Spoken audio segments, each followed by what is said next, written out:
No. Oh no, baby, I will save you. I didn't realize how much of him was actually sticking out. Okay, He is. Oh, bless him. that He is is doing sad. his best. Uh, Hello, welcome to the Alley Shelf Live. Hello, welcome. Uh, I am so glad to be feeling a little bit better. You have a voice today. I have a voice. Wow. Still not 100%, but this is leaps and bounds better than where I was. Yeah. I felt I mean, well enough to put on makeup. considering you didn't have a voice at all last week Yes. when we were supposed to be recording, this is, This is leaps and bounds better. So remember how in the main episode, Carola was like, oh, January is always rough for me. This is the second year I've gotten sick in January.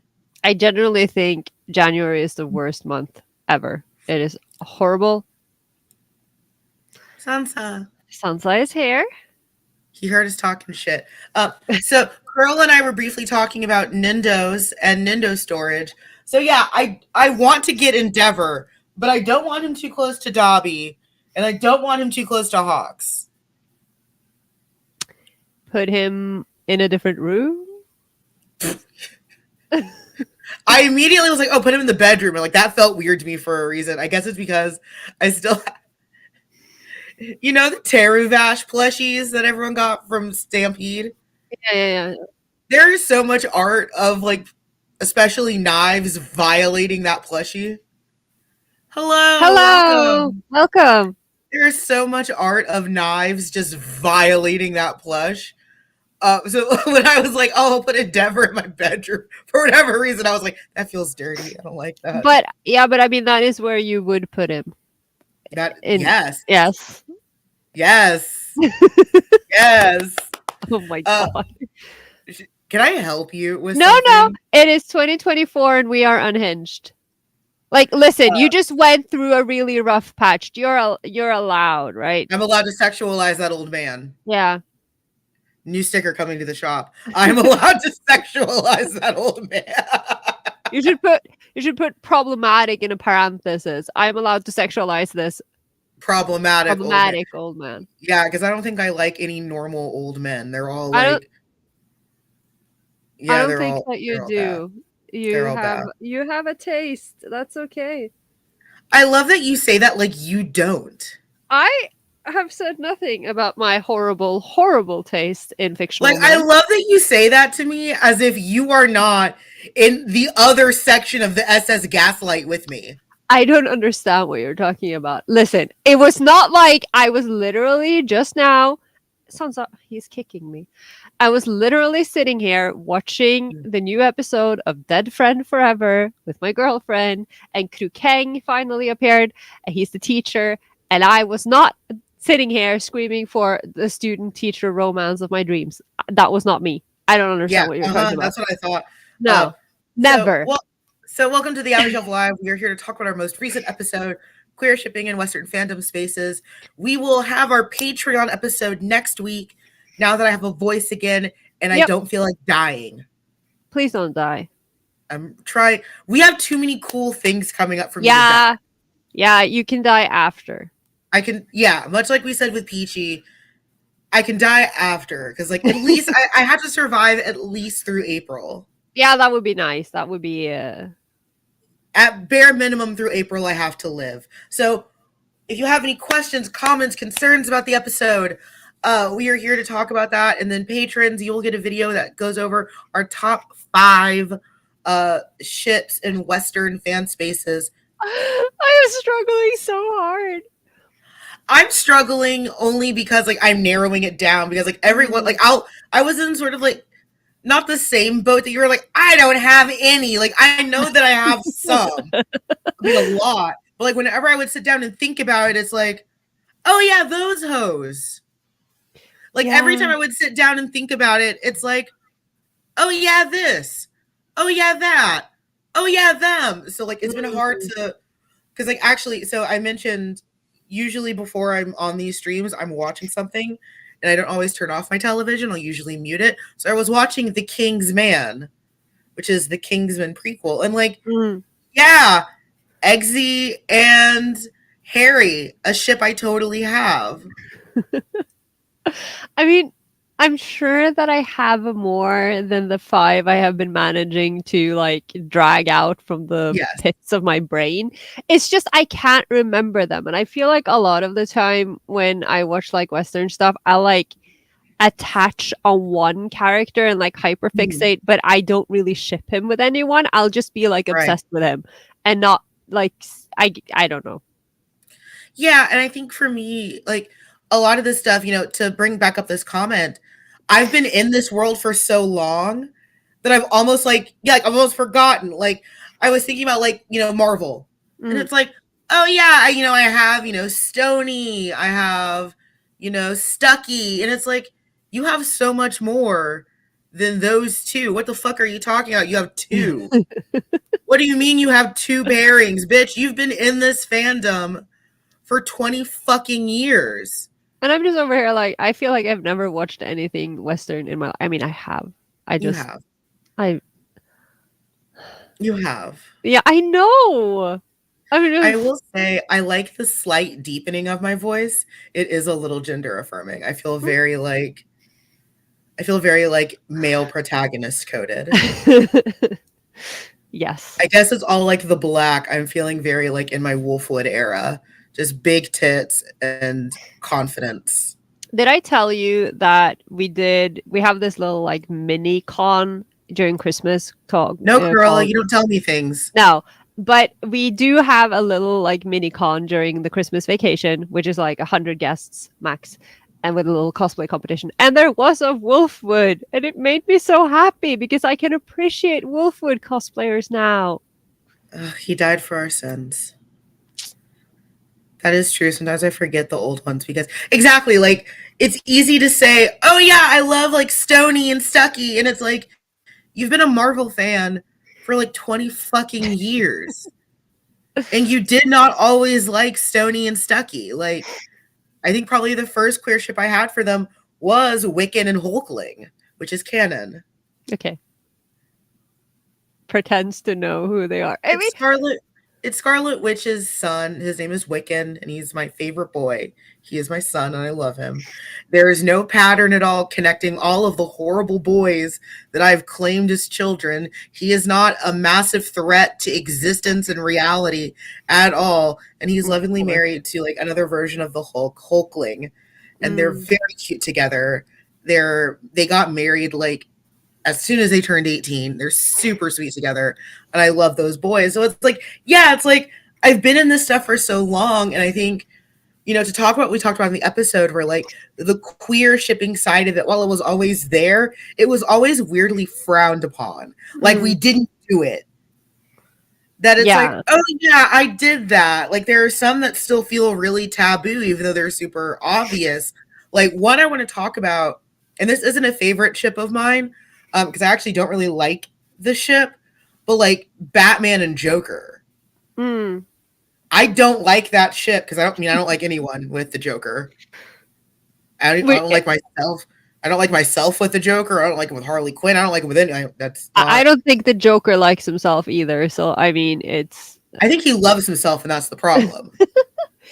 But I no, I'm but I see where you're coming from. Like, I mean, like obviously, I know nothing about comics, but again, I will bring up the Lego Batman Lego Batman. movie Yeah, because which is not no spray bottle. Shh, shh, shh, no, uh, shh, shh, shh, shh, no. I was baited. I was baited. I can't No. unsee it now. But like that's a pairing that like I couldn't imagine together. Like no, Mm. and again, this is not said like in shade. Like oh my god, I can't believe you shipped those. I'm not in a place.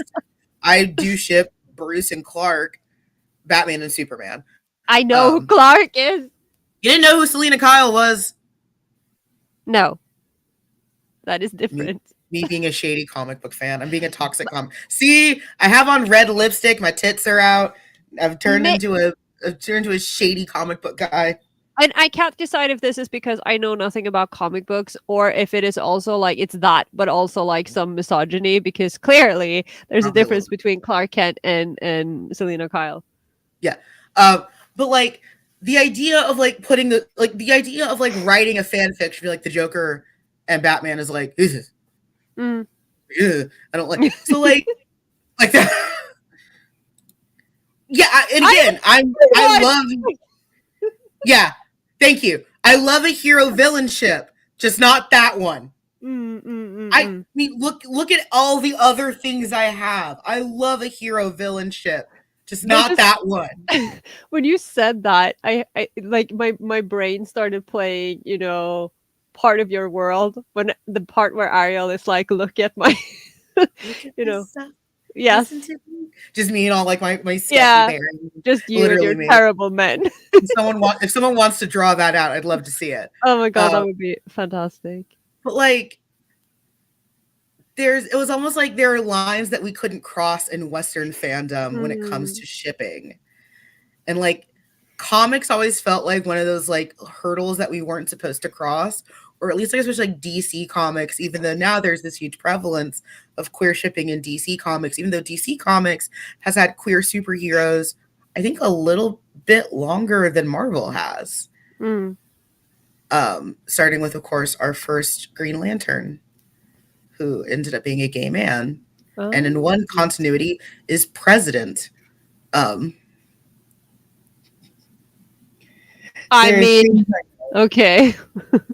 there are things I know about comics, but one thing that I want to talk about that again, as the number one listener of my own show, one thing that we need to talk about is the Western properties, almost like as form of colonialism,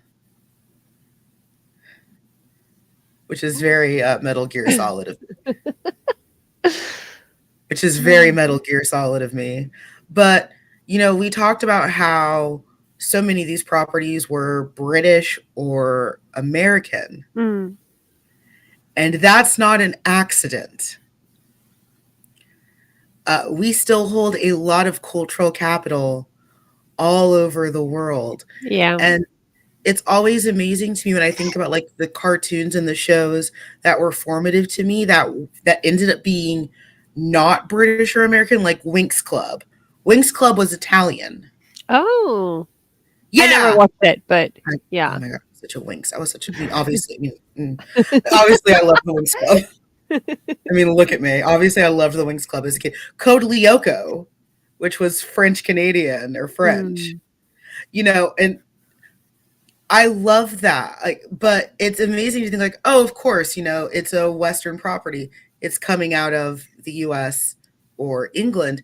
mm. And that's a problem. And like we talked about this a little bit, even with you being in Norway, that there's still this massive oversaturation of things that are coming out of like 2 or 3 countries. Yeah, and like when you talk about cartoons and things, I remember because I am a nerd and I've always been.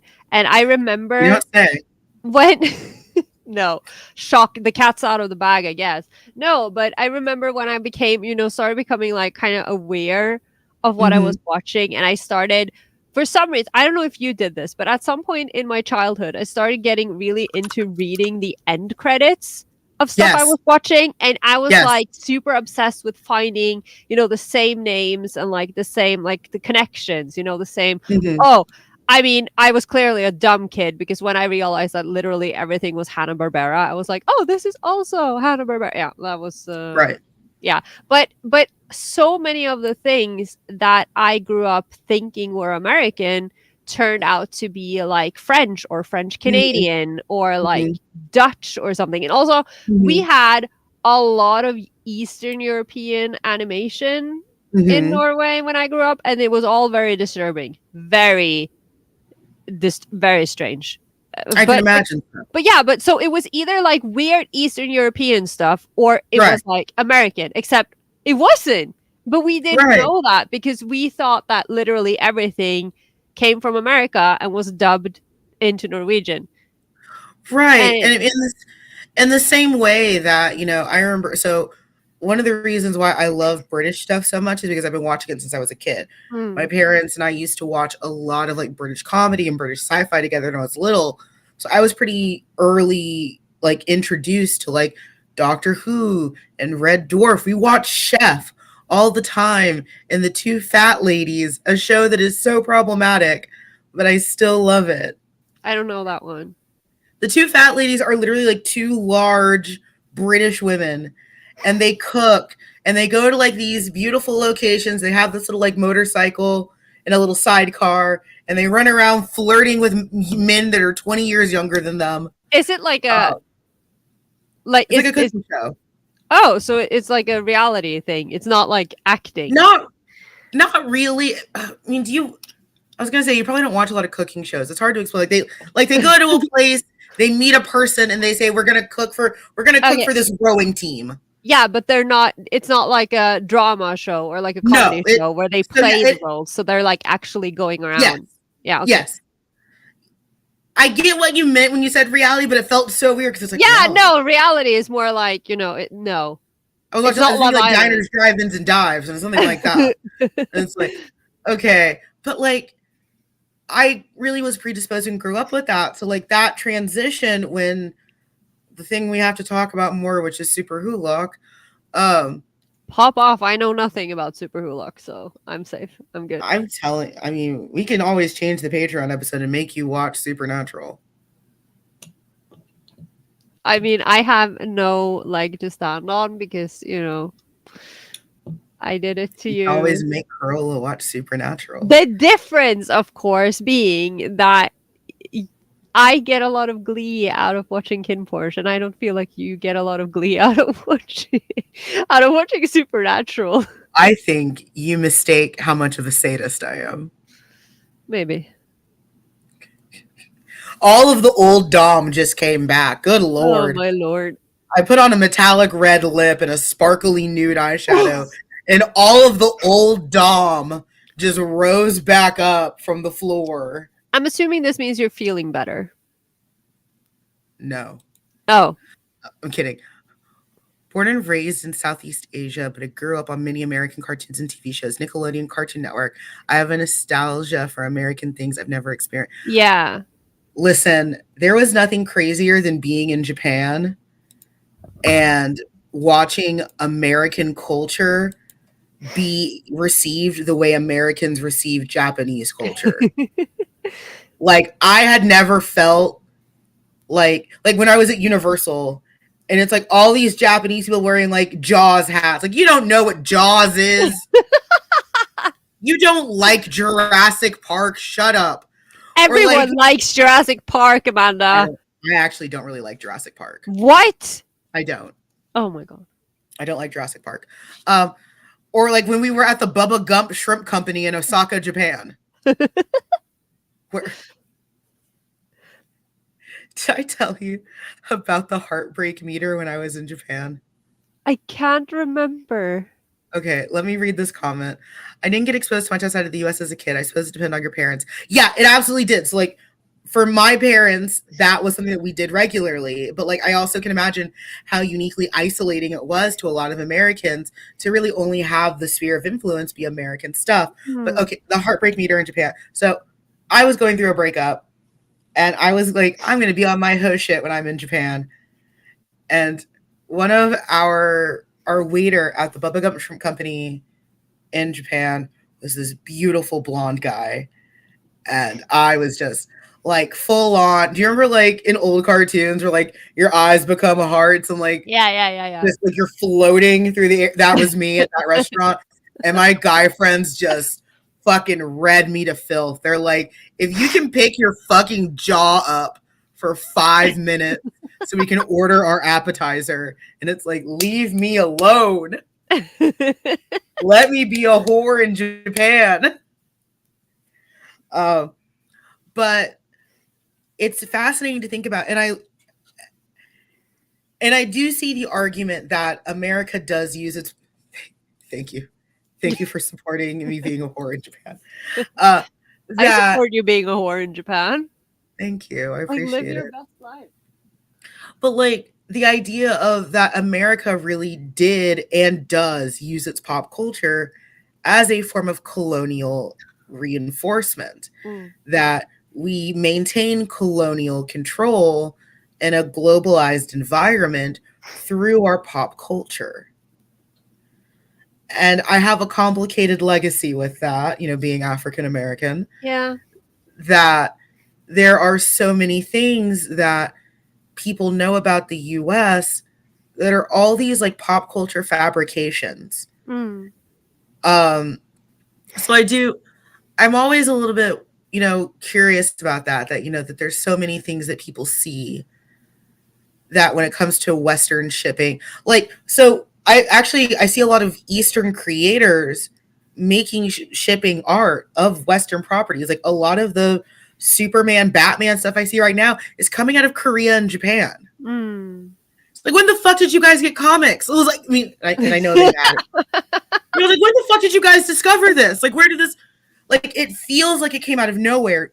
I know it didn't, but it feels like it came out of nowhere, or it feels very Mm. recent. And I'm definitely fascinated looking at like where was the inception point for a lot of this, because I know Japan has been a little bit slow to. Um, sorry, I got an email.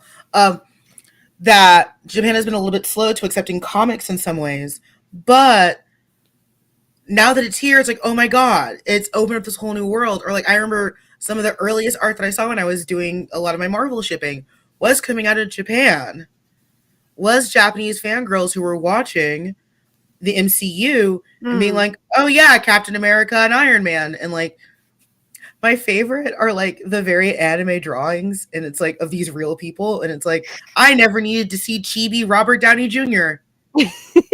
Look at him. And they have his dumb little goatee and everything, and it's great. Um, Well, too bad because now they're out there making Nintendos and everything of the MCU. I've seen them. They're I've seen some of them. I was talking about this in Discord. Some of the Western property Nindos are a little bit cursed. Like some of yes. them look Yeah, cursed. we've talked about this, I think. Um, hello, you said my name. I was talking to someone about this on Tuesday, actually. Hello, you said my name. You have said you said Wincest. Let's talk about it. I found myself in the situation on Tuesday where I was in a meeting. I mean, it was a meeting slash, like, we had like a welcome back to the library Mm-hmm. pizza thing, but also a meeting, and it was all messed up because the dude on the phone from the pizza place didn't have the memo about how the library has to deal with them, and it literally took 50 minutes to order the pizza, which was wild. This is across the street. Anyway, so we were we were gonna have pizza, but we were also having a meeting, and we were like talking about the books that we were going to discuss in this event, and we were talking about genderqueer. Mm-hmm. And in genderqueer, Maya Kobabe talks about, Air's experiences growing up, and briefly mentions Mm-hmm. fandoms. And included in that is like Sailor Moon Mm-hmm. and Dragon Ball and Mm-hmm. Supernatural. And so one of my younger colleagues was like, yeah, well, I don't want to touch the Wincest bit because I think that is icky. And then I have to go into this whole spiel. We're sitting there waiting for the pizza in the library cafeteria. People are walking in and out, and I'm sitting there like, listen, you don't understand it. The times were different, and a little twincest never hurt anyone. Okay. I need more of this. I DM need Amanda more. some Rex.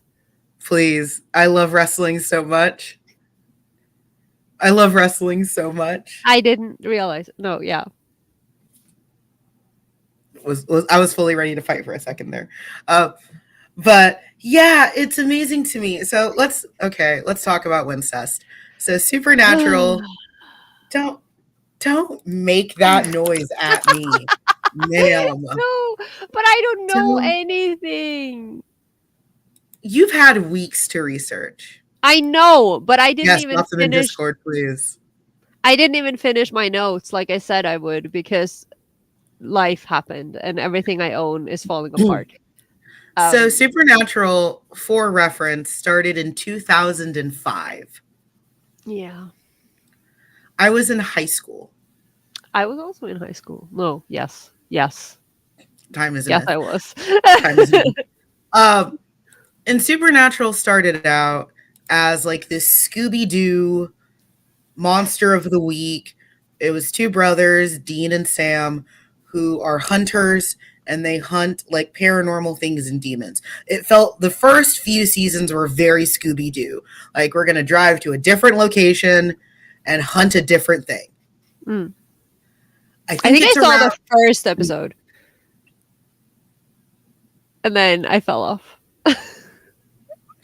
And then in later seasons, it becomes more serialized, where like there's overarching plots and stories Mm, and reoccurring characters, and really you see that hit its peak with the introduction of Castiel.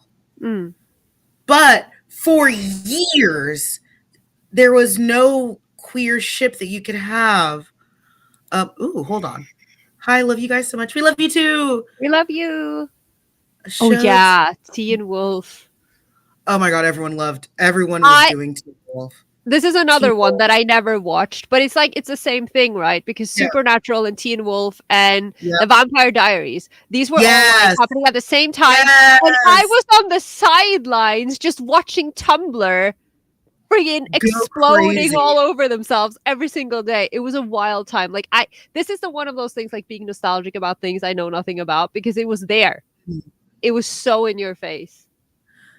But Supernatural is so interesting because despite there being females in it, Dean did have. Female. Yeah. Oh god, that sounded so incel. Oh, Oh, ew. I don't like wash that. your mouth. Oh my god. Yeah. Oh. Development. Despite there being women in Dean's life, there being some women that flirted with Sam. Uh, really, there weren't a lot of shipping options except for the two brothers, Mhm. which is how you get Wincest or And Winchester incest. I think it's so funny because when that happened, I mean, because this is 2005.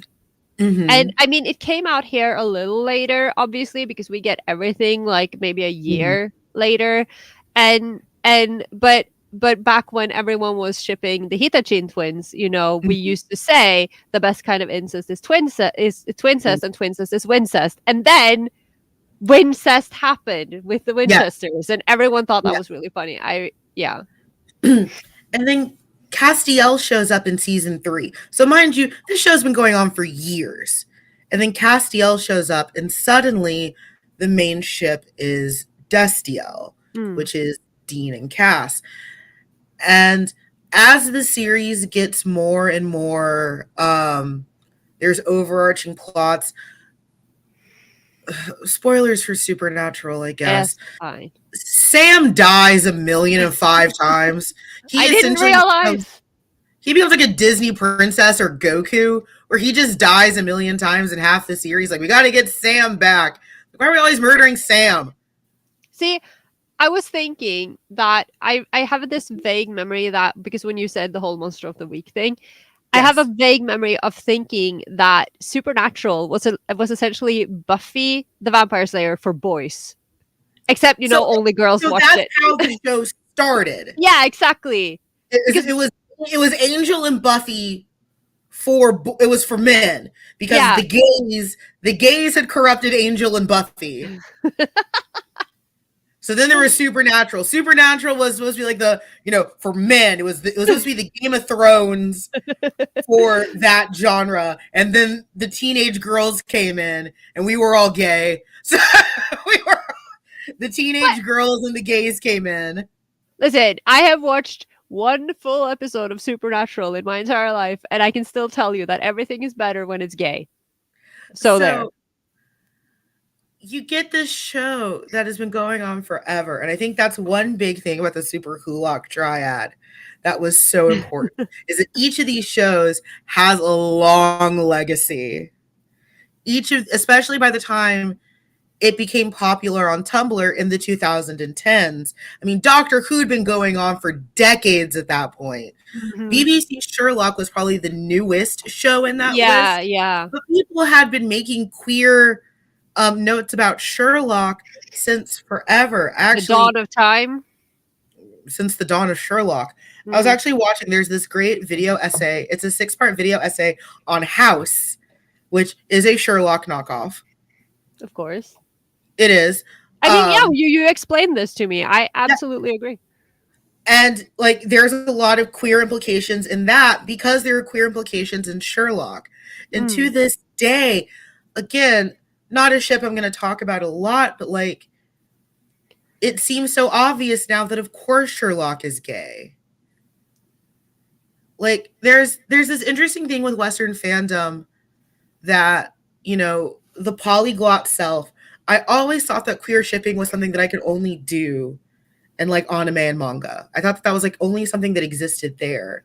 mm. And then I realized, like relatively early into my journey, that like queer people exist across it. Like it was something that of Wow! course, right. But like, you know what I mean? Like it Yeah, no, didn't make I sense. know. I know. I know, shocker. Amanda discovered in high school that queer people exist across the world. But like, the idea that you could do that, Yeah, yeah, yeah, yeah. and that, that these weren't these sacred pillars of content, that they were like anything. Like I Mm. mentioned in another show, my literature show, that like one of my co-hosts made like a comment about, oh, shipping like two classic literature characters, and I wanted to be scandalized. It's like, what the fuck are you talking about? How dare you? And it's like, you do this all the time, Amanda. Yeah, yeah, yeah. Like, what the fuck are you talking about? And like, it makes so much sense now. So like, yeah, like there, I don't know how you look at even like old Sherlock and think that there's heterosexuality in any of that. Yeah, but and it's interesting because I think obviously because going back to the main episode and really to the like the the cradle of queer shipping, being Spurk Mm-hmm. and Star Trek, like it's always been there. And women and queer folks have always been queering and have always been shipping. And, it's just that it's a lot more visible now that, you can spread it all over the internet and everything. Classic lit is so gay. Yeah, it is incredibly gay. Classic And literature is so gay. but I think it's one of those things where, I mean, for me personally, I think it has more to do with how, what I find attractive and how so many, let's face it, like the men in Western media have a tendency of not being very my type. I mean, not that I'm very into men, but that I like Fictional 2D twinks. men and I like twinks Yeah. and that kind of body type isn't, idealized in Western Well, media. But yes. and I'll get philosophically here for a second. I think also a lot of it was how I was taught. So like English major here, we were taught that queer theory was this like gross thing that like dumb women Oh. did. That it's like, you can read this through a queer theory lens, but author intentionality. And it's like, eat my ass.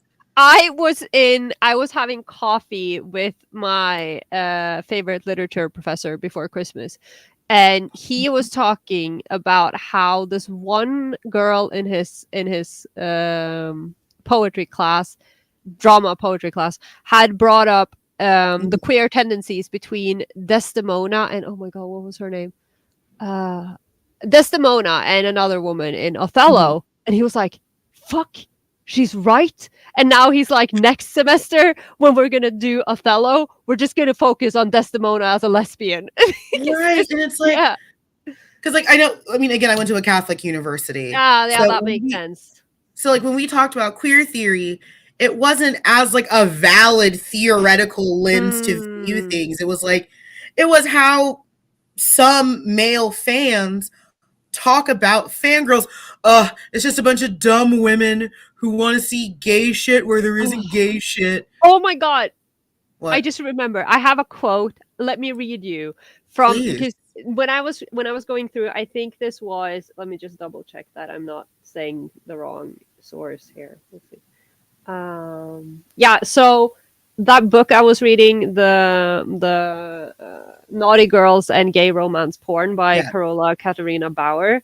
There is Yes. this segment where she talks about the critique against the the women who write the slash, right? Mhm. And she does mention, the infamous, oh, the sexually frustrated housewives, Mhm. which we've all heard of. But it says, that the critics also attributed this to the sexually frustrated, health threateningly obese, celibate, or divorced women. So Somehow I feel called out. that is a friggin' Oh, starring Julia Stiles oh, and I haven't seen that one. Julia That's a Stiles. Mekhi Phifer. Yes. Two Huh? types of people. No, but I have Two only types. seen him. I think I literally have only seen him in 8 Mile, as far as I can remember. And that was a while ago. I know him from ER. Of course you do. But like ER is like in many ways, I feel like ER is kind of like Doctor Who in the sense that literally everyone has been on it. I love ER so much. But yeah, no, but what I was getting at was that, for me personally, it has a lot to do with, what type of character I'm attracted to. But like you Mhm. said, I think that there's this, not that there's not heteronormativity in, the Eastern medias, but Right. particularly in the West, that it's so heteronormative that, and also because we have air quotes, queer characters. I mean, occasionally there will be a canon gay character in Western media, so you can't go around gaying up characters that aren't pronounced gay, right? And so Right. you get that what you can ship these people. And I think for me, and actually, I just put this together because I started thinking about ER. And Mm. there's a scene in ER. Shut up, Carola. I'm sorry.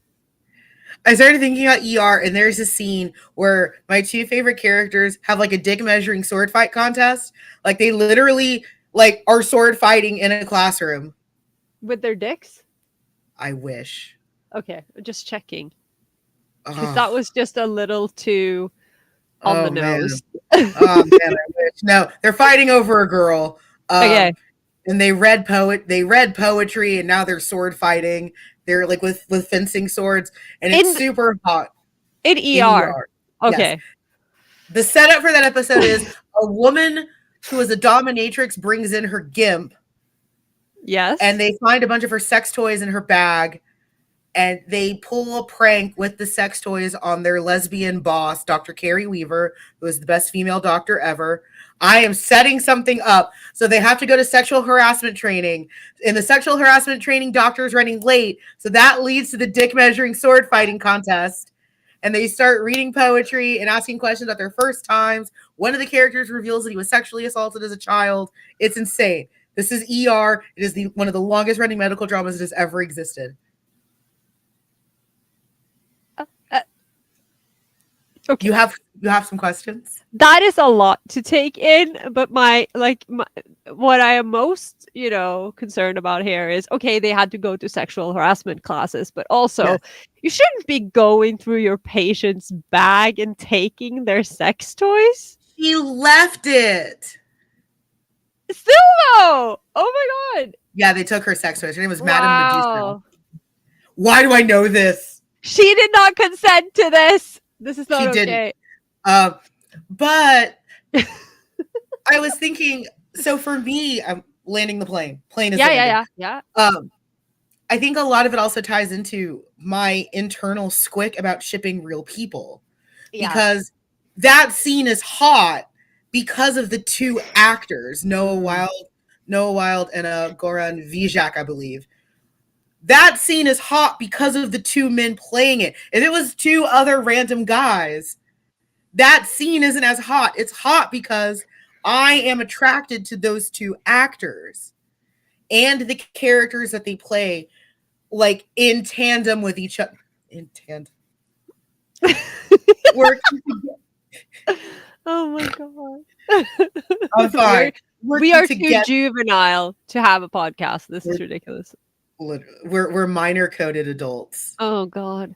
I mean literally, because height is a thing apparently. I am literally like on the average, so I think I'm safe. Yes. But I'm not sure. But and like I think like that squick is what really kind of kept me from. So like, yeah, thinking about ER, there are a ton of ships that I could see in ER, but I'm like halted because it's like I don't want to think about these two adult men kissing Mm, because that's not a shipping space I feel super comfortable in. And it's interesting to land it back to like SuperWhoLock that for whatever reason I was more okay with that. And I guess maybe it was just the climate, maybe it was my age, because I started watching ER when I was a kid. yeah. And I've admitted, like, if I watch something as a child, I have a hard time sexualizing it. Like, I had that with Rebecca Sugar, where she did a lot of like erotic fan art of like Ed Nettie. And Yeah, like, that yeah, was a show I loved as a kid. So, like, fangirl brain in my 30s now was like, okay, I can see it. But the part of me that fell in love with that show when I was 9 years old is like, eh. But again, and I do think I mentioned this to you Probably. probably in a similar conversation because I just had some flashbacks to Mhm. how I would ship Snake and that other guy in Powerpuff Girls. You deviant. But I mean they were arguably the two hottest guys in that gang. They're literally green. Oh my god. Yeah. But you know why I thought they were kind of hot though? Because they reminded me of Murdoch in Gorillas. That's another one! We have another one! We have Murdoch and In 2D. 2D. Oh my god. Why does everyone think they're fucking? Because they are, because it is literally canon, because they used to do those They did. vlog things. I remember. Listen. I've read the fanfic. I've seen the receipts. I know. It is all coming back. And Listen, because we you're couldn't sexualize Noodle until recently. I was so confused by Noodle, and I was so disappointed. I mean, oh, misogyny mentioned when it turned out that Girl is Noodle was mentioned, a yes. girl. Yeah. Yep. Also, excuse me, but Murdoch has no business being so hot in that one music video in the For Feel oh my Good god. Inc. No, not Feel Good Inc. Oh my god, I know the name of the song. My brain is frozen. The one where he's wearing like he's only in his undies and the cup and he's like hitting those balls with his crotch. Oh yeah. It is not Clint Eastwood or Did I 19 also want to fuck 2000. It Murdoch is when I was younger? everyone wanted to fuck Murdoch. Why did we all want to fuck that greasy green man? What I was know! wrong with him? But why is he so hot? Because he is so Is he hot or are greasy. we broken? He is. Are you googling him? Yes. Right. Let me. Are we broken? Is something wrong with us? Yes. But look at him. Also, the tongue. I'm just saying. Okay. No. No. What is we're, that video though? we're doing a degeneracy again. We are degenerates, Amanda. I am a degenerate. I am, and I carry that with pride. I will kill myself if I can't remember the name of that song. Rock the House. Yeah. I hate that he's based off of Keith Richards. Now I'm no longer attracted to him. He's much hotter than Keith Richards. Come on. Boner gone. He's based off of Keith Richards. I'm But- flaccid again. But Murdoch and 2D were hot though. Yeah, I didn't like 2D's soulless eyes. His eyes always. I like his I soulless don't like eyes. his soulless eyes. I was just like, what's wrong with him? He's Also, a hug. is Noodle a girl, or did it turn out that Noodle was non-binary? I can't remember how that was. I just remember everyone was super excited when Noodle got tits, and it was like, eh.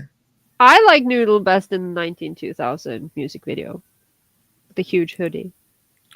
We are degenerates. This is us being degenerates. Oh my god, we just unlocked a whole pipeline in my I don't head. like that I'm on the Gorillas wiki for Murdoch, and his dad is weirdly also hot. Oh god. You have to. Why does show he have me. a hot dad too? I don't like where this. He has is to me. get it from somewhere. I don't like where this has taken me. I don't like the journey we're on right now. This is. I'm gonna have to do some soul searching. But I think it's interesting to think that, like, yeah, like I would struggle with shipping something like ER but like I was totally fine shipping something like Supernatural. I didn't. I still, while I see the queer in Sherlock because it's canon essentially. Yeah. I guess because I don't find those two actors particularly attractive. Mm. It's not my favorite ship. Um, I mean, even though I do like Andrew Scott quite a bit, who's Moriarty, I don't like his character. So it doesn't matter that, him wanting to fuck Sherlock is canon. I don't like his character. So Mm. his looks only hold so much of that weight. So I think that's one thing about Western queer ships and Western properties that I think is so interesting is for a lot of fans how deeply subjective it is, which I think is also a part of why there's so much of it. Like we mentioned in the episode, all the Viva La Bam fanfic. Oh. Have you made any more interesting discoveries while since we last gathered? So there is a lot of 2D and Murdoch fanfic. Of course there is. Now I have to go back and like go through all the lore and like There's rediscover this. so I much feel lore. I mean there was a whole thing and I was really enjoying that. I, But I really liked Gorillas for a long time, and then I think I just fell off for whatever reason. but I wasn't even like I have the first album. I remember buying it when I was in Oslo when I was like 14. And then like I've listened to like the songs that were on the radio, like the ones that were released as singles that became popular. But then I discovered the lore so late compared to so many people. Like I knew that they had like the parody of MTV Cribs and everything, and I'd watched some of it, but I didn't know that there was so much. And then I started like reading like through like Wikipedia articles and things on the whole lore and Noodle going missing and everything. And I really think I need to like get in on that so that I can read the fanfic, I guess. There is so much. I still have the wiki open. There's so much fucking lore that I've just forgotten, and my brain is so conflicted between just like fucking nerd and this is amazing. Virgil and Richie from Static, because that's canon. What? Wait, let me. Virgil and Richie.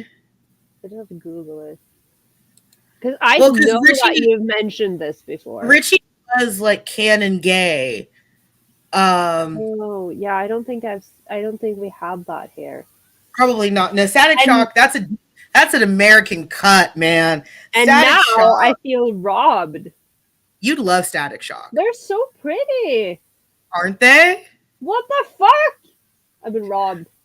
You'd love Static Shock. The only thing that you might not like about Static Shock is that at the end of a lot of episodes, there's this like G.I. Joe Sonic Says moralizing that is so, But I love it. Sonic Says. like there's an episode where it's actually like a crossover, I think like with Justice League at the time, where they go to Gotham. And it's because one of their friends, Virgil and Richie's friend, met someone on the internet, and the person they met on the internet, I think, was like Poison Ivy or something. Oh my Like, it was like a major like DC villain, and it's like, oh man, she met someone on the internet, and you have Virgil. That's right, Richie. You should always be careful about who you talk to on the internet. And it's just like the most on the nose 2000s thing. There's an episode where it's like the Christmas special where there's a woman experiencing homelessness, but she also has like these mutant powers and she's mentally ill. And so Virgil goes to his like black Baptist pastor and is like, Father, I don't know what to do. And it's like, Virgil, did you know that 1 in 3 homeless people in America are suffering from mental illness? And it's like, I didn't know that, Pastor. Tell me more. And it's just like, it's like, it's not even a hammer. It's a fucking bazooka. Just like, it's just like calling it a hammer on a nail is still too subtle. It's a fucking ray gun of just, here's the moral. It's flying over you in a plane. That is amazing. There were a ton of crossovers with Justice League because that was the other big show at the time. But yeah, like that was a queer ship that made a lot of sense because in the original comics, Richie was canon gay. I think I almost said the anime weeb, the cartoon, the goddamn cartoon, Amanda. They diminish his queerness, even though he is still very in the Mm. cartoon.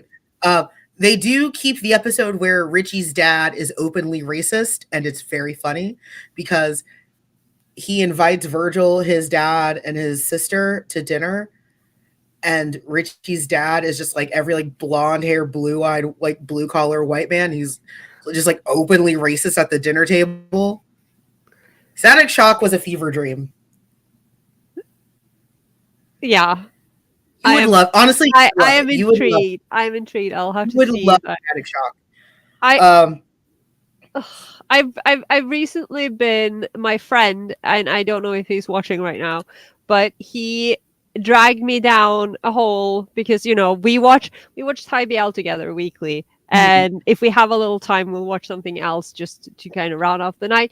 And so he made me watch Hell of a Boss, which I enjoyed a lot more than I thought I would, I and love Hell of a Boss. and now the whole there you are. Hi. That is the culprit. Yes. I love Hell of a Boss. Yes. So now I am on the Blitz and Stolaus train. Hello. I don't like that pairing only because I know someone's going to get hurt. Like I'm protecting No, my heart. it's fine. I'm But I fine. love that horny owl. I want to cosplay Stola so bad. Oh, that would be amazing. I love that horny owl so much. Yes, this is a show that appreciates Hell of a Boss.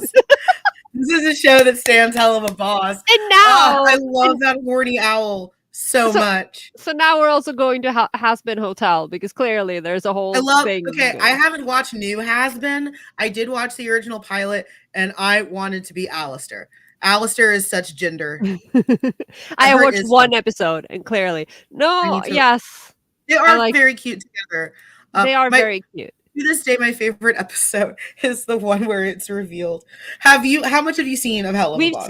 We've seen I think we watched everything that's come out.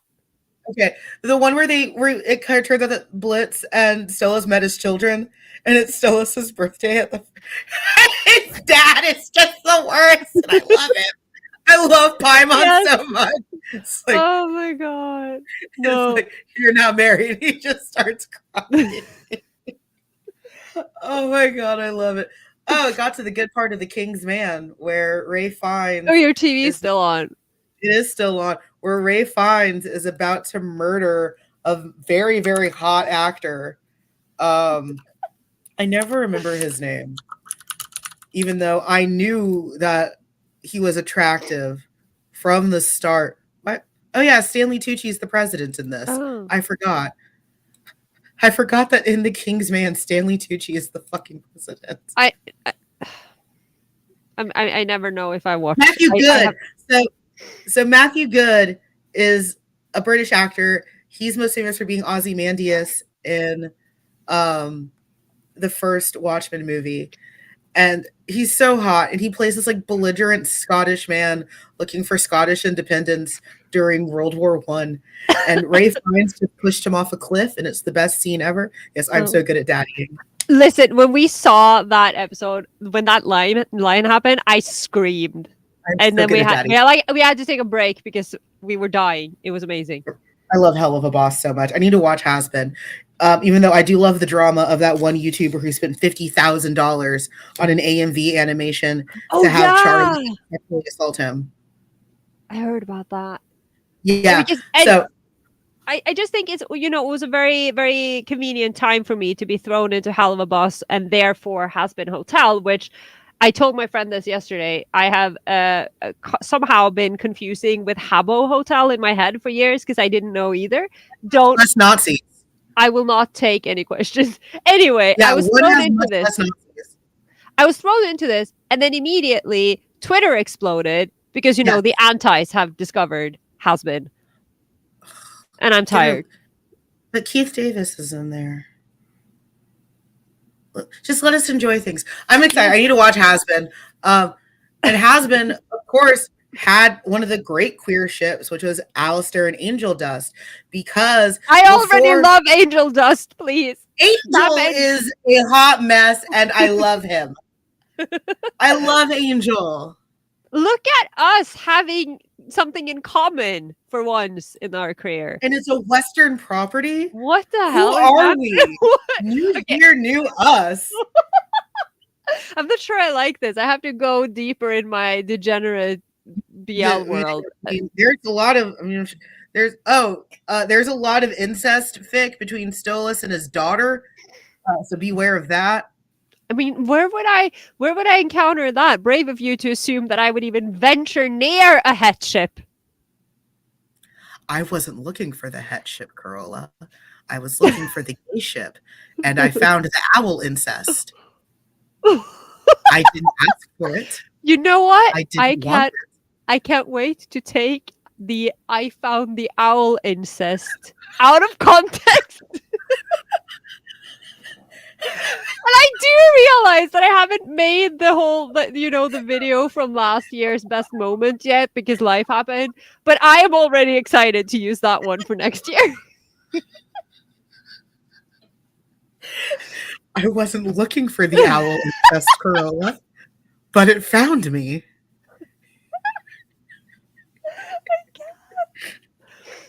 Oh no! I didn't Amanda is want dying. I Guys. didn't want it. I wasn't looking for it. I wasn't searching it. I didn't even know that was an option. It is I wasn't always even an option, looking. isn't it? Ugh. And then I found it, and it was there. Literally, exactly. Yeah, Like, yeah, I'm not upset. right? I'm not upset at the incest. I'm upset because Stolas isn't straight. No, did I tell you? I know we're talking about Western ships, but did I tell you about the Kin Porsche fic I read where I was upset not because they were written as being cousins or brothers or something, but because the wrong guy topped. I was like, "Excuse me, I I am disgusted." I'm fine. It's like, I'm not upset at the incest. The incest isn't the problem. I I'm draw mad a line. because Stolas isn't straight. I actually do like the headship. Yeah, Mox. Well, because they're great together. Yeah. And I mean, honestly, for a straight ship, that does feel very queer. Probably because Mox is bi. Yeah. But that feels like, I mean, we can talk about like men written by women. Like, that feels like a queer ship. And they're great, and I love them. Yeah. Also, obviously, Ozzy and Fizz, everyone loves them as well. This is just the Hell of a Boss show. Welcome, hello. Welcome to the Hell of a Boss recap show. Well, it seems like people are happy about it, so. Yeah, a very, very well written ship. And they exist, apparently. Yeah, shocker. And they're written by fangirls. I mean, that'll do it. They're written by fangirls, obviously. But like, I think actually that's really, really interesting to talk about is because you get something like Hell of a Boss and Has Been that is clearly written with almost this queerness in mind. Yeah. I'm obligated to love Fist. He's grown on me in the way that mushrooms grow on logs. But have you seen the Beetlejuice musical, though? No. Because it's amazing. Sure. I don't like Beetlejuice. Why? I'm a bad goth, I know. I don't really like See, now we're back. We're back. Okay, we're back. We're back. There we are. I don't really like cats, and I don't like Beetlejuice. I don't like cats, Carola. It's weird and it's horny, and it makes me uncomfortable. Have you seen the actual cats? Yes. Not the bad one. I've seen. I don't think he's bad. I just don't. His arms are lanky and weird. I don't like him. Cats, Amanda. I don't like cats. Why? Because it's weird. It's amazing. And horny. It is everything. I didn't say it was bad. I just said I didn't like it. You're insulting my entire religion right now. I'm gonna have to disown you. Well, I mean, my aunt's cat is named Skimbleshanks. His name is Muffin Skimbleshanks. Oh, that is amazing. Yeah, which we stole from Will and Grace, a gay show. I have watched a couple of episodes of Will and Grace. Haven't seen it like it. Okay, that's fair. You will. We are going there. No one gets away. This is You now a become threat. you become friends with me. There are two things you will be introduced to: Cat cats. and G. No, yes, Kid Porsche? and battle royal. Oh, Always battle royal. Kin Val. Porsche. Kin Porsche, but you know, yeah. There was Yes. a post-credit scene? What? Oh, sorry, the Kingsman is still on. I didn't know there was a post-credit scene. Yeah. What the fuck is that? Sorry, I yelled. Sorry. I've never seen the post-credits for the Kingsman. I didn't know there was a post-credits. How? You've seen this film? I have. I've seen it a million times, and I've never. Oh my god, I'm an idiot. But yeah, Broadway musical shipping. I mean, we've talked about this in regards to Phantom of the Opera and things. But yeah, when I mean, clearly I can't say got back into Cats because Cats hasn't left me since I was 11 years old. But when I started following Cats cosplayers on Instagram, I also started following Cats fan artists, and I realized that there is a lot of Cats shipping out there, and I don't know how I feel about this because they're cats. Yeah, just deep Amanda sigh. But yeah, it's a whole thing. I didn't know there was a post-credit scene. I have to watch this movie again from start to finish. Of course. Well, the first time I watched Will and Grace is amazing. I love Will and Grace. It's very problematic, but like I love Will and Grace. No, so the first time I watched The King's Man was flying to Japan. Oh. And I ended up watching it twice. And I think I guess because of the way the movie is formatted for the plane, it doesn't have the post-credit scene. Warrior Cats is a thing. Yes. And apparently it's a big thing again now based on Norwegian bookstores. I was never into it, and honestly I feel robbed. I wasn't either, and I think that's a good place to start wrapping things up. We're not done yet, but I think books are another really, really interesting place because again, when you think about it, it makes so much sense that of course a lot of the stuff is queer or to young readers would have queer ships to them. It just makes sense. And I was thinking about this also again, when it comes back to comics. You made it! Welcome! We're so glad to have you. Okay, Hulu, you're drunk. I don't know how you expect me to go from The King's Man to Archer. Fuck off. That is not something that I am willing to do on this Christian Sunday. Christian Sunday? Okay. What did you think of the 2019 Cats movie directed by Tom Hooper? I actually...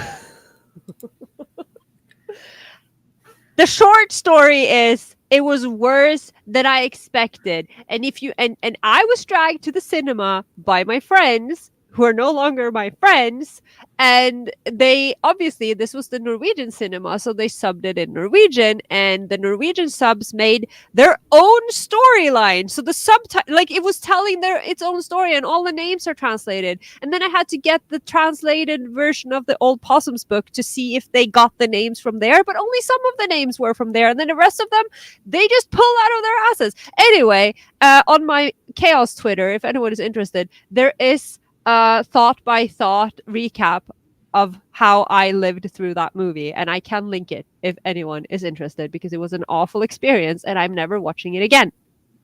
For the record, I have watched the 1998 stage production DVD, or I had it on VHS because my mom taped it when I was 11. I have watched it 700 times, and I love it, and it's my life, and I wore out the tape and a DVD. I'm on my second DVD. I have a very normal relationship with cats. So out of all the tabs that I still have open, the Kingsman one is still... I did not know Ray Fiennes' character's first name. I only knew him as Oxford. His first name is Orlando. Orlando Oxford. That's a nice name. Genuinely did not know what his first name was. And I know so much about this movie. When is the Kingsman set? So the Kingsman is a prequel to Kingsman: The Secret Service. It is set. The first part of the movie is started during the Boer War. So like, oh god, I want to. It's World War One adjacent. Yeah, because I just feel like Orlando is such a modern name, but that's It does, probably just because I had never heard of an Orlando until Orlando Bloom landed. yeah. So it starts with like the Boer War and like the war in South Africa, and the main bulk of the story is the start of World War One. Um, the movie was just one big fan fiction set to music. Also, Taylor Swift sucked in McCavity. Her accent kept going in and out during the song. Yeah, I also here's a question that I have, and like Lindsay Ellis brought up this point, so it's not an original take. None of the other cats are flesh colored. Why is Idris Elba the one black man who isn't Jason Derulo? Do What? you know? Yes. No, isn't yeah? Because Jason Derulo plays Rum Tum Tugger. Yeah, he plays Yeah, Ron. yeah. I also had that question. Why is he flesh colored? I also have another question because Yes. I mean, obviously, first of all, McCavity played by Idris Elba, and I love Idris Elba, but what the fuck? And and like, why did you cast a black man to play the villain? First of all, second, I don't know if you know cats very well. I am now going to sing. Okay, this is how they introduce McCavity in the song McCavity. McCavity's a ginger cat. He's very tall and thin. He's ginger. He's a red cat. What the fuck? I love that you're mad about colorblind casting because it canonically doesn't make sense. It's a red cat. You can't just go around changing their colors. I didn't make this decision. And I have so many. If I was the one making the choices, there wouldn't have been this movie. Same. It is horrific on so many levels. And I am so sad. I love that we went from thirsting over Murdoch to being angry at cats. What the fuck is this show? We are here to talk about Western shipping, queer Western shipping in Fandom. And now we're talking about cats. But someone brought it up, and then this happens because I can't. But yeah, to reemphasize, while we're here for a little bit longer, if you have any questions about the episode, anything that you want to ask us, we will be back next week for a Patreon up because I'm feeling better. Again, I felt well enough to put on makeup. I'm fine. Wait, why are we talking about cats? That's a great question. I think it came up when we were talking about theater shipping and everything else. But if you have any questions relating to the episode about queer ships in Western fandom spaces, our experience in those spaces, and by our, I mean mine, because Carola wasn't in them. This is actually true. That wasn't said in shade. By our, I mean mine, because Carola wasn't fucking there. I am trying. But again, the things that I have been thinking of as Western ships, turns out I've just been conflating Western and live action.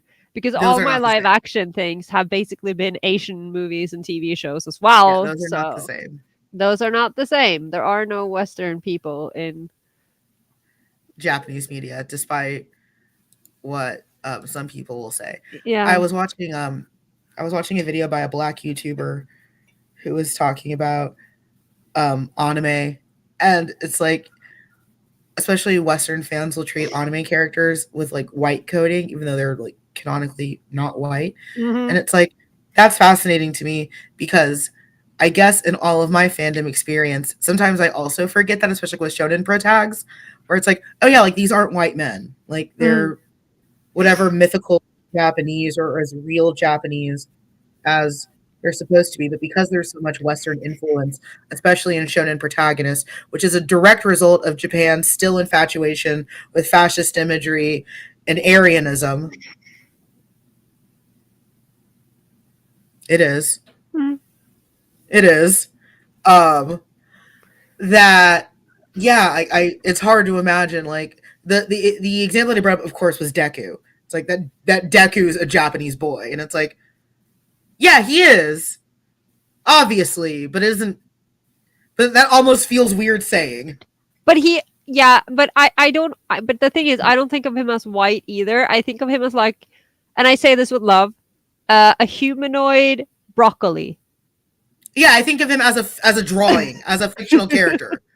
Yeah, Um, so many of my ships are from novels. I recently read Murdoch and found a pairing I'm obsessed with and writing a fic. Love that. love Love it. writing fic to You know, relieve pressure. I think that is so interesting because despite being an author and wanting people to like invest themselves in my characters that I Mhm, write, I have never been very big on like book fandoms, and like I've never really had ships in mhm. books. So I think it's so interesting when people go all in with that, and like there are like fandoms Right. for anything really, because I'm just over here like, I mean, like we said earlier, like if it's classical literature, it's slightly Mhm. different because that is hella gay. Yeah. It's like Dracula. Yeah, there's well, and that's interesting. Like also like again, think about like the books that I read. I don't read a lot of fiction that Mm. isn't from Japan because I went through that like negging phase where like most American YA novels bored me to tears. I did not care about the Hunger Games. I didn't care about, whatever Court of Thorns and Roses. Like I didn't care about like a lot of American fiction. When I'm reading a book, if it isn't manga, I'm an obscura person. I want something that has 15 words in the title and is super whittled down about one thing that really happened or Mm. about one concept. Like one of the books that I got like some of the books on my Amazon wish list are the most specific, narrowed down, This just is like true because I've seen this list. yeah, you've seen my wish list. So like the books that I like reading, they're all none of them are really I don't read a lot of not I don't read a lot of fiction anymore. Mm. Um that isn't coming out of Japan. And I think a lot of that was just okay, here's one. Here's a book that is literally on my wish list. Techno Orientalism, Imagining Asia in Speculative Fiction, History, and Media. That reminds me, I actually got Electric Geisha in the mail the other day, Oh, I love that thanks book. to your recommendation. I love Electric Geisha. It's a good one. Mm. Um, let's see. Oh, here's one that I talk about all the time that I need to buy: The Delectable Negro: Human Consumption and Mm. Homoeroticism Within U.S. Slave Culture. The But Delectable Negro. that It's is a good book. nonfiction, right? It is. Yeah, because It's a I great book. have that on my I have that on my to be read list, but that list is long as. Yeah, if you want to give us a book, apparently The Delectable Negro is the book that we both want. But like, so I didn't really do a lot of book fandoms. When I did though, and I realized looking back, because I was one of those kids that wrote fan fiction of like classic literature, the books that I was reading when I was in school, because I Mm. was totally well adjusted and not going through gender stuff. No, no, not at all. I was completely well adjusted, straight, and mentally healthy when I was in high school and in middle school. Uh, so of course, again, like in hindsight, of course there's queer ships here. Of course there are. And I can see why there are so many queer ships in modern fiction. I just don't read a lot of modern Yeah. fiction. I mean, Um I do. Like, and especially now I read a lot of YA because partially for my library quests, mhm, since I do work with the youth library group, mhm, but also because I think it's interesting and there's a lot more to choose from now, especially in queer literature than mhm, when we were kids. But I've always kind of had like the approach that when I'm reading, like I'm just like either I will get annoyed because people are idiots, or I'll be like basically just like I don't want to say rooting for, but just kind of like accepting the pairing that is there, whether that is straight or gay. Like I just mhm, generally don't think a lot about it, and like I don't invest a lot in it. mhm, And even like when I read Good Omens for the first time, and I knew about the ineffable husbands, mhm, I just wasn't able to engage with it until I had started reading my friends' fanfics and getting it fed to me, you know, via, and then yeah. now with the series. Well, and I think that that's so interesting because I also think so like Ineffable Husbands is a great example of something that is canon basically. Mm. I mean, it is. Yeah, it's canon. But like my reaction to that kind of stuff has almost been like I'm less interested in it. Like Mm, to me, where these queer ships are the most transgressive is when it is an act of almost like rebellion. mm, So like when it is like basically canonically gay, it almost feels less interesting to be like, oh, I remember having that with Yuri on Ice, where it's like, oh, of course mm, the ice skater is gay. Like to me, like it's so much more transgressive when you have a character like Bruce Wayne, a man's man, and putting him with the symbol of American exceptionalism, Superman. mm. And like that, and again, like that's not me, that's not dogma. That is just me subjective, how I feel. And I think that that's a fascinating like push and pull because I wrote this like really, really big writing manifesto when I was younger. And like the first line of it is I write for revenge. Mm, And how much of my writing is really rooted in these like transgressive acts. How much of queer shipping to me was this transgressive act, which we talked about, like to save women, mm. to save ourselves. Let's see. How was the equivalent of shipping culture functioning during the era that many classical books you discussed were published? I imagine there had to be some form. So there was. So my other show is a literature show. People have been having these thoughts forever. Now they weren't as always as popular, but like even the play that Carola mentioned in the main episode, Rosencrantz and Guildenstern Are Dead, Yeah, yeah, yeah. existed for decades. Like that has always been there. Queer imaginings of these stories have always been there, mostly Mm, thanks to again, a lot of actors in the early days of English theater all being men. Women weren't really allowed to be in these theatrical spaces. Even in a lot of the Greco-Roman theater spaces, stuff was essentially, if you take it as writ, queer imaginings of stories. It mm. has always been a part of classical literature. It has been suppressed due to patriarchal heteronormative societies. Yes. That was very eloquent. That was very eloquent. Thank you. No need to add to that. It does almost feel weird to have a ship be canon when you're so used to. Mm, Yes, exactly. Like it almost feels like wrong, or like when your ship yeah. sails. Like Supernatural. When Cass finally tells Dean he loves him, it's like, what do you mean? We've said Now this for what? 10 years. And Uh, then he goes to Mega Hell because the oh. worst thing an angel can do is be gay. Hmm. But like, that felt so hollow. It was rapturous. And then it was immediately, fuck you. Because then he Yeah, goes to Mega Hell. but Yes. I obviously cannot say anything about Mega Hell, I, or apart from the fact that I apparently live in it.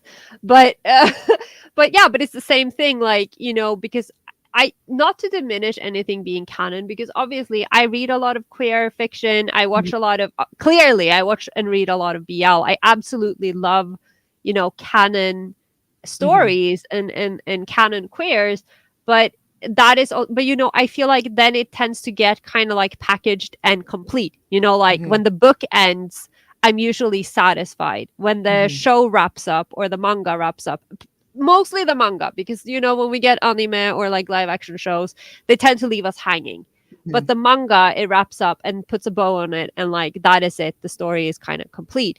But when you ship yourself, because you draw on the subtext and you draw on the unsaid and on the angst and all the possibilities, and Mhm. the options are just limitless. But in canon, it kind of goes, it's in that box, which is, again, sorry to mention Kinporch every fucking episode, it's the new gravitation, but this is literally the first time I have kept reading and like Mhm. kept going after like a canon romance that isn't Sasunaru, that to keep going after fan works, because I just Mhm. can't get enough of them, because normally I'd be satisfied because it wraps up, it ends, and I can always rewatch it. But Mhm. I because it just leaves me wanting more. And that is the thing about usually when you ship and when y- you control the characters, kind of like, or you do Well, control their stories. and I think it goes back to what we talked about in the main episode. And I think this is something that's a great point to wrap up on. So keep your questions coming if you have them. We're not done yet. But how much of, especially shipping in Western spaces, is fix it? Mm. Fix It Yeah. is a pillar tenant of shipping, especially the queer shipping in Western fandom spaces, whether it's Drary, Draco and Harry, whether it is a lot of these comic ships, whether, and honestly, yeah, like Destiel, that was a huge response to something that we've been seeing since Mm. 2008. You know, John Locke was something that we had been seeing for years and was a ship that was like, okay, well, if Stephen Moffat's going to be a coward, I'll fucking do it.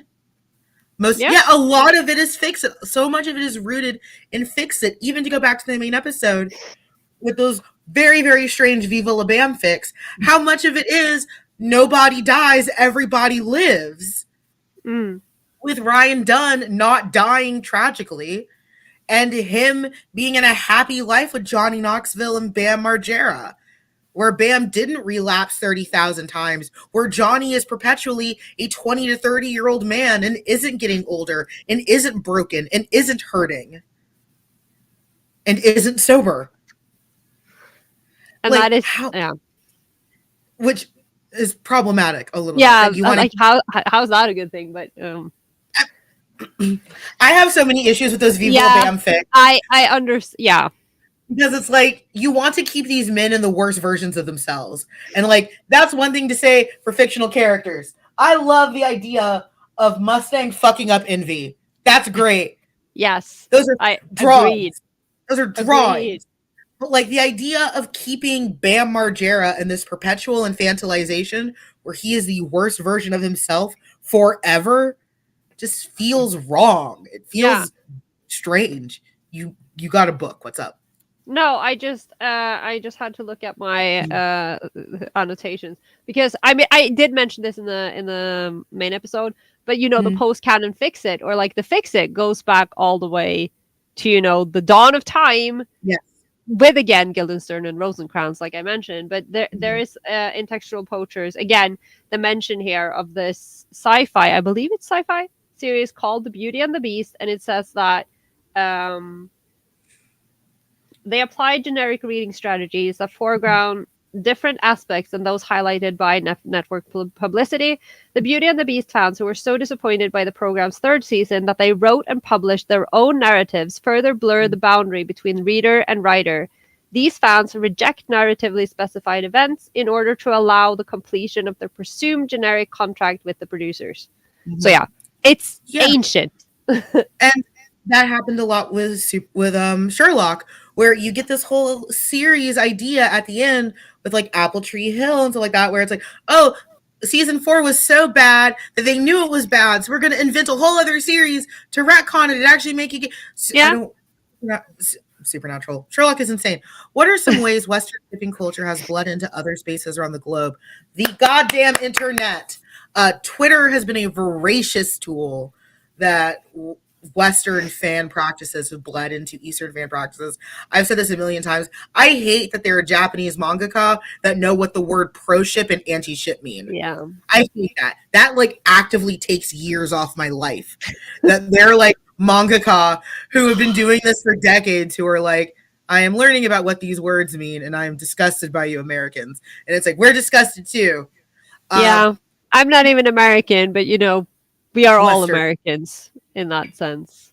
But also just the way pop culture works. I mean, the MCU, the DCEU, Transformers. I mean, the American multimedia industrial complex. And because a lot of these movies are designed to be appreciated by international audiences, especially the Japanese and Chinese markets, which these movies now need to succeed to maintain their box office goals, they are intentionally designed to be pleasing to Eastern markets. So guess what? They find it like the idea that there were like Japanese fans who knew what the Avengers were blew my mind in like 2012. But those movies are designed to be ingested by global audiences because you don't need to be very good at English to understand hot man with powers fights alien. And hot man with powers has the hots for other hot man with powers. Right. It's probably why I still write Teen Wolf fic because the series fell off. Exact. Yes. Yeah, Or Red out there saving Teen Wolf all by their own. Yes, exact. Well, and I again, support like, it. look at all the fics that I write. So much of it is fix it. From Mm. early on, the fics that I write have always been fix it. It's I don't like this series, or I don't like the representation of this. I don't like the way women are represented. I don't like the way that this is Yeah. represented. Again, Harry Potter. I write so much Harry Potter fic because I felt, especially as a Black Slytherin, not represented. Yeah, there's like one Black Slytherin in the entire franchise. There's like two, Yeah. and And like I think one of them just came out of nowhere when they yeah, fired. one of them just kind of nowhere. I mean, he's great, but like he just came out of nowhere. But like so much of that was fix it. It's seeing a Mm. wrong in this. Yeah. But I I also forgot. think yeah, yes. Yes. I went through this when I was trying to list my ships because I Mhm. realized that I mean Cloud and Zack, like those are, kind of Western looking men with Western names. Mhm. And then I realized that Squeenix is Japanese and this is JRPG and they don't count. But yeah, no, but also going back to what you said, because the word representation came up, and I think that has affected how the shipping culture is kind of like in the global space, because it has Mhm. become so much more focused on, and we've talked about this so much on this show, that there's so much more focus now on, oh, but it has to be good representation, and Right. this like it has to represent a certain like everybody, or like a certain kind of queer ship. And it's like, especially in Asian fan spaces, I feel like that wasn't really a thing until the Western fan spaces started crashing into it, because we have a different way Absolutely. of looking at and again, representation is great, but sometimes you just want characters to fuck around. you Well, and like know one of my OCs for Harry Potter, his name is Silas. He's a messy bottom, and I love him. we love that. Um, like so much of him was this like reconquista of all those negative Slytherin traits. Mm, He is a charming playboy who is out to hurt people. Like he's terrible. He is fucking one of his teachers and loves every minute of it. He's awful. He is every negative criticism that Slytherin had, but like made glorious and terrible like the dawn. I just quoted Lord of the Rings, kill me. Um, no, it's fine. but like we could have a whole episode on fix it, and we probably should, just because how big of a part Yeah. of fan culture that is, especially for again a lot of us working through some gender and some race and some sexuality stuff. Because fix it was massively important to me as a queer Black fan working through some of my angst because I didn't feel represented Yeah. anywhere. But yeah, a lot of Oh, I it is. remember the name of that website I talked about in the main episode, by the way. It was Mhm. Black Nerd Problems, Mm. and they are great. And yeah. Also, I feel like the obsession with making everything good representation is very new. I don't feel like. Yeah.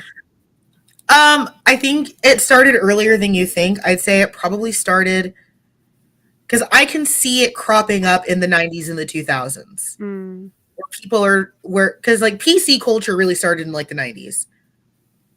And people don't give a lot of credit to the 90s really starting in PC culture. But it was really the 90s, early 2000s that started PC culture. And by the time we get to its apotheosis in the 2010s, it's already decades old. Mm. But you can see the roots of it. ER, where one of the main characters is an open lesbian, and she is like almost every episode having to rationalize her worth as a lesbian. Like there's a lot of like corrective talk about like, oh, we can't say the F slur anymore. You see like the change in terminologies between like transsexual and transgender, because that show started in like the 1990s and ended after Obama was president. Yeah. So it's fascinating to like hear how in that one show like all the languages change, and you stop saying like, oh, homeless bum person, experiencing homelessness. Like how they start talking about guns Mm. and gun violence. I mean, like Yeah, that is true. ER was always a fascinating microcosm. I could talk about ER all day. Also, good rep can end up demonizing those who aren't. Yeah. Yeah, And good again, representation. we are not a monolith. We're Your not. representation isn't necessarily my representation. And I mean, just, like looking at the two of us, with our backgrounds and our experiences and our Yeah, preferences, like we are both queer people, but our experiences are not the yeah, same. and what represents us is not the same. That doesn't Right. mean that, and like everyone deserves being represented, but like Yeah. you can't represent every single queer person in every single piece of media. Yes. Like I may look at something and be like, "Oh, I feel seen by this," while someone else doesn't relate to it at all. That does not mean that my experience is less valid or that their experience Right. is less valid. It's not the Yeah. same. I mean, and you've heard this a million times, just like Carola and I talking about like the same show, but liking different characters or different aspects of the same character. Yeah, yeah, And it's yeah. like, oh, this deeply speaks to our experiences and our Mm. histories. Because again, all of the characters that I like should not be a shock to anyone. Like Carola putting it together with knives. You Like love it when I put things together, like it's honestly it's fascinating to me because I feel like I'm watching the movie Memento, but about myself. But like as you learn more about me and more about my history and like the men in fiction that I love, you're like, Mm, there's a pattern here. Like Miguel. yes. I'm over here with, my little murder board and the You're red right. thread. It's just like men Amanda likes. And it's like, Amanda, have you considered There's a pattern here. And I'm just like, you usually no, just scream no at me and I shut me do. down. And then you just draw a bigger circle around the characters. I'm just It's gonna start having like a board over here. I mean, technically, you can kind of see a lot of them here. I mean, Yeah, I know. You actually have it there yourself. because there's Dobby right here. I mean, I wanted to steal Mustang's gender forever. Envy is also great gender. Envy is very great gender.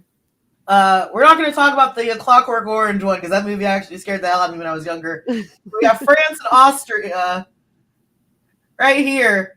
That's some gender. That's some gender. Moroku's also gender, and this was a character I wanted to sleep with aggressively when I was younger. Shishomaru.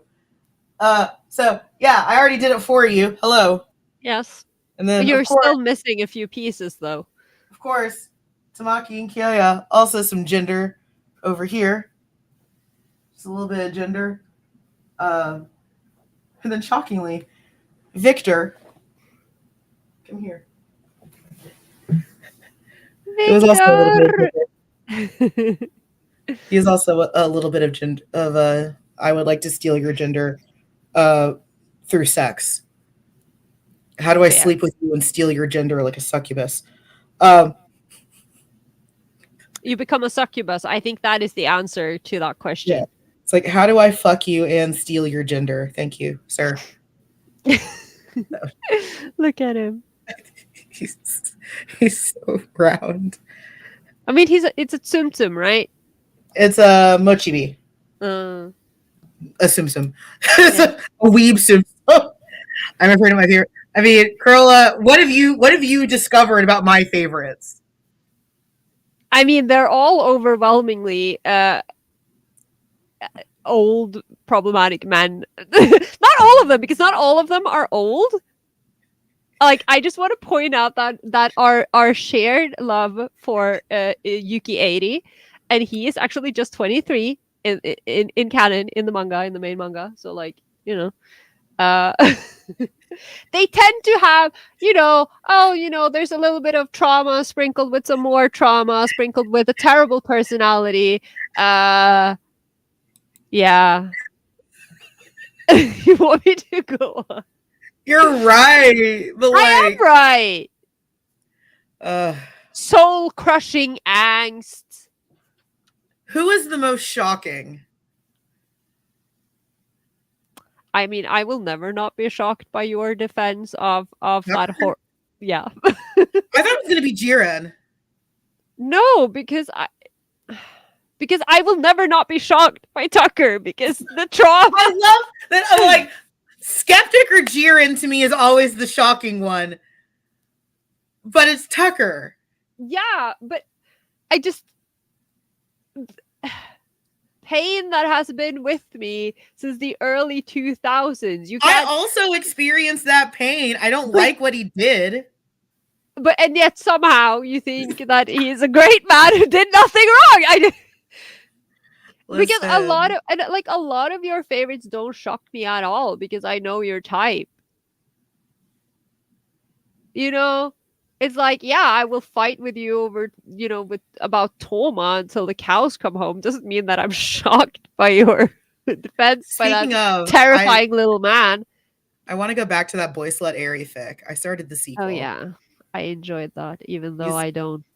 Boy Slut Airy is gonna get tag teamed, and I'm I am. excited. I am bracing myself. I am torn in many directions by the He is premise. about he is about to get double teamed by Toma and Kitazawa. I'm gonna try to leave you a harder flame this time. You are you are so conflicted. I am. I am. And You this, are so children who are watching, is how, like I can read something that I absolutely do not approve of in shipping terms, but I will still be very polite about it. And I can still enjoy it because it can still be, excuse me, extremely well written. Thank you. But I might still hate 2/3 of who's in it. Doesn't mean I'm not going to read the hell out of it. I mean, I had an existential crisis over that one because it's like, oh man, no matter how much I romanticize it, this is one where Kitazawa wins and successfully grooms Eri into a relationship. Yeah, my soul made that noise. That's the sound my Killing soul me. made when it was like, Oh. oh man, I tried to write fluff, but it wasn't fluff at all. What does that say about Amanda? It's like, I tried to write fluff and then that happens. I That don't was know. me trying to write fluff. Was Boy Slut Eri and Kitazawa. That was me trying to write fluff. I am deeply concerned. So, I don't think. That was my attempt at writing fluff. But, like, you do you. It's fine. That was, oh my god. I've had such a lovely time on this live. I'm so glad to be feeling better. Yeah, I'm glad you're feeling better. Thank you. Also, if you're curious about what Amanda is fidgeting with today, it's a teapot. Of course it is. It's transparent. It's glass. Yes. ASMR. I bought a teapot yesterday. I was at Target yesterday and they have cherry blossom scented trash bags that are pink, so I can be literal weeb trash. I appreciate. Fluff is unattainable when I write. Right. Like my attempt at writing fluff was Yuki Kitazawa successfully grooming Eri. I don't know. I felt like Eri was winning in that. Oh, Eri is absolutely winning. Like he was. I wanted, like, who's manipulating who was the thought I was left with. Literally the entire sequel, because right now, where the sequel is Toma is very conflicted because it's like, how long have you two been together? And Eri is just like, oh yeah, since I was like 10. And it's like, what? Great job being a good guardian there, Toma. That went well. Congratulations. You're doing. Like, I think that's the last line that I left off on was Toma just being like, so how long has this been going on? And Eri's just like, I don't know, since I was like 10. He's like 16, 17 as of this fic. Yeah, that makes it worse. Yeah.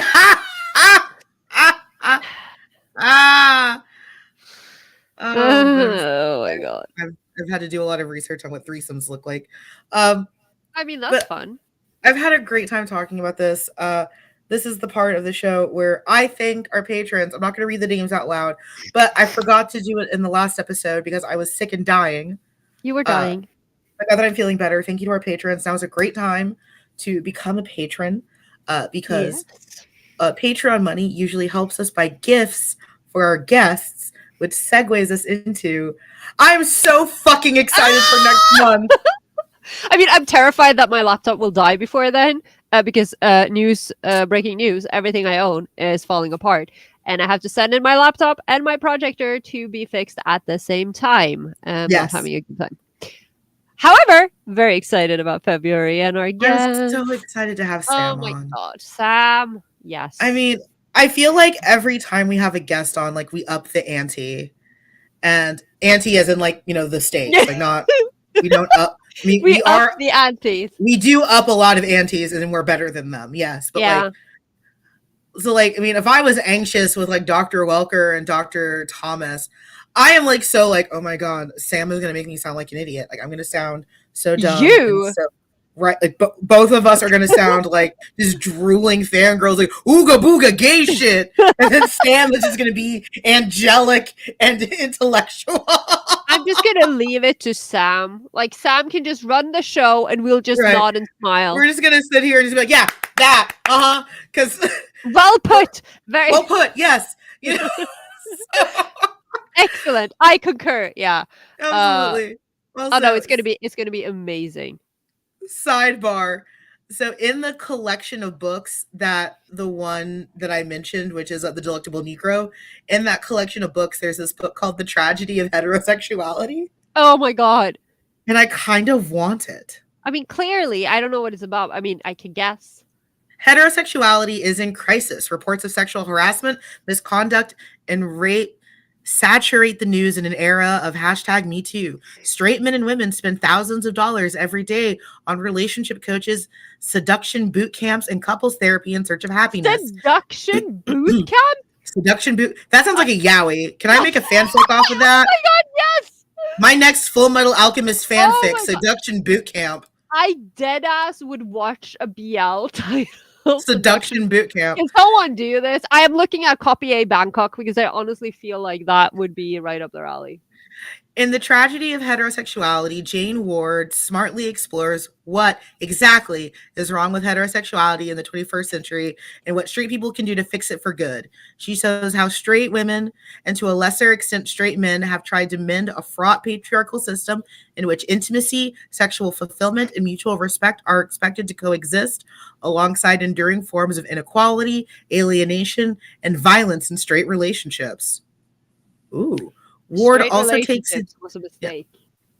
Ward also takes an intriguing look at the multi-billion-dollar self-help industry, which markets goods and services to help heterosexual couples without addressing the roots of their problems. Ultimately, she encourages straight men and women to take a page out of queer culture, reminding them, quote, about the human capacity to desire, fuck, and show respect at the same time, end quote.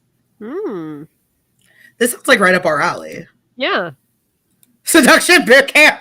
I mean, what if that was a visual novel? I would play that. I mean, that sounds amazing. Seduction Boot Camp. Yeah, that sounds like the best Full Metal Alchemist fic I could never write. Oh my god. Oh, Seduction I Boot need Camp. this in my life. But yeah, I'm so excited to have Sam on. I'm so excited to talk about purity culture. It's something that we've been nipping at the heels of for years. But as we mentioned, 2024 is the year of calling in an expert. Carola and I have our thoughts, but we are not immersed in it because it hurts our brains. Yeah. The fact that Sam is still standing, like, honestly. Why do you think we sent her a gift? It's like, we need to send you a present because you do so much for the community. So I'm happy to give them a platform, to give them a space, to give them all of the flowers that they deserve to talk about this topic. It's going to be it's going to be epic, and I'm so excited for it. We also have a bunch of really, really exciting collabs coming up for the rest of this quarter and into Q2. I'm just so excited. This year is going to be so much fun. What was that? No, I'm fine. I'm very excited. It is a little overwhelming. You know? A little bit. Like just us being, the chaotic gremlins that we are, and like collabing and like inviting all of these cool people and just yeah, it does make the imposter syndrome go up to like 1,000. It's like, really? am I qualified for this? No, but that is why we're calling in the experts, because We we need, want to yeah, like, we want you to know, talk to someone who actually like works with this and researches this. And exactly. like, I can talk about purity culture all day. Mhm. Unfortunately, I have to, because it's Yeah. everywhere and it's trying to choke me, but and not in a fun way, because it's purity Ru- culture. the choking. Yeah, I'm not having a good time with the choking. But yeah, but there are people out there who are dedicating, a lot of work and Right. resources Mhm. into educating people and combating this. And so, Absolutely. it's so exciting. So exciting. I'm so thrilled. I'm so happy. Um, Thank you guys so much for being here. I'm Thank so glad to be you. feeling better. Patrons will get their episode next week where we talk about our top 5 queer ships in Western fandom spaces. And we'll be back next month to talk about purity culture with Sam. You Woo! can follow us everywhere, and Everywhere. Discord is a great place to hang out with us, um, and see all of my Nindos when I get Yeah. them. Just Amanda showing off Nindos. And oh, there's one that I want to show you. Hold on. 1 second.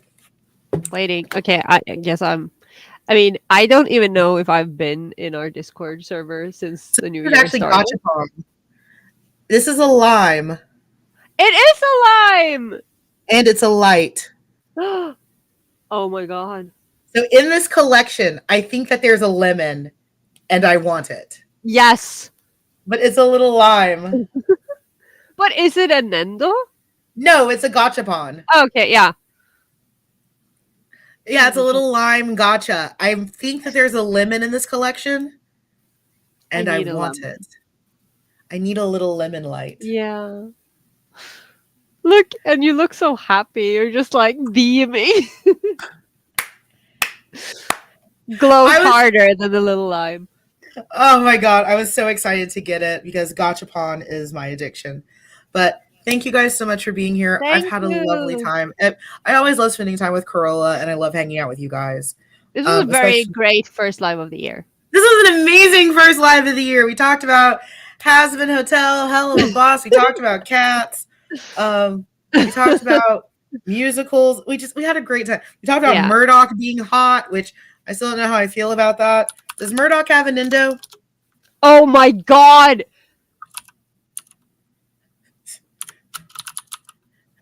Does he have a Nindo? Don't do this to me. No, but he has a bunch of other figures. No Nindos. There are a million other figures of him in Oh varying god. states of undress. I Why don't was like that face you made. I don't like that. What was that? some sort of primal urge? What was Your own- that? Oh It's like those people god. reacting to that Nanami figure where his dick's out. No, I mean, yeah. Yeah, there's a figure of him with his dick out. Yeah, I know it's from that company. That That is, does all I the mean, dick out statues. yeah, which is Yes. not legit, but apparently they just let them do it, Yeah, this is why which, this channel is demonetized. So good for yeah, if you'd them. like to support us on Patreon, you can do so at patreon.com/the Yowie Shelf. Um, thank you all so much for being here. Thank you. See you next month. Have a great day. Be safe out there. Be safe Bye. out there. Bye.